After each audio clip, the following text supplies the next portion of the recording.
از همه خاطره ها لبریزه، دلی که میخواد بمونه، تنی که باید بره، حرفی که تو دلمه اما ندونی بهتره.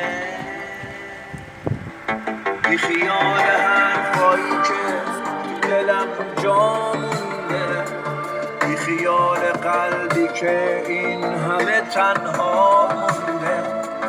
آخه دنیای تو دنیای دلای سنگیه، واسه تو فرقی نداره دل من چه رنگیه.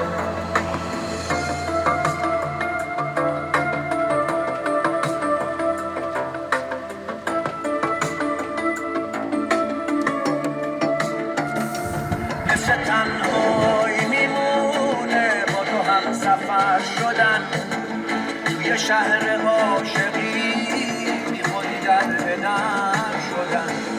حالا روزمو ببین تا که نگی تنها رفت، اهل عشق و عاشقی نبود و بی پروا رفت. بی خیال حرفایی که تو دلم جا مونده، بی خیال قلبی که این همه تنها مونده.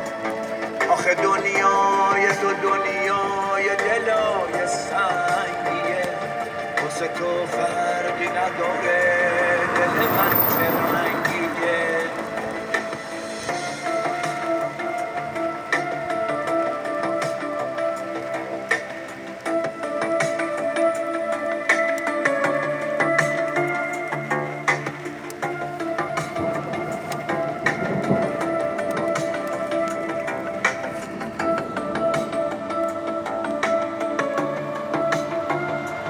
عشقایی که بی هوا رو گونه هم میریزه، که از همه خاطره ها لبریزه، دلی که میخواد بمونه، تنی که باید بره، حرفی که تو دلمه اما ندونی بهتره.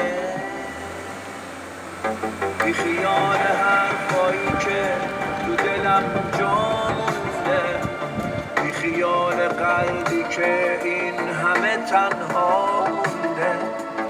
آخه دنیای تو دنیای دلای سنگیه، واسه تو فرقی نداره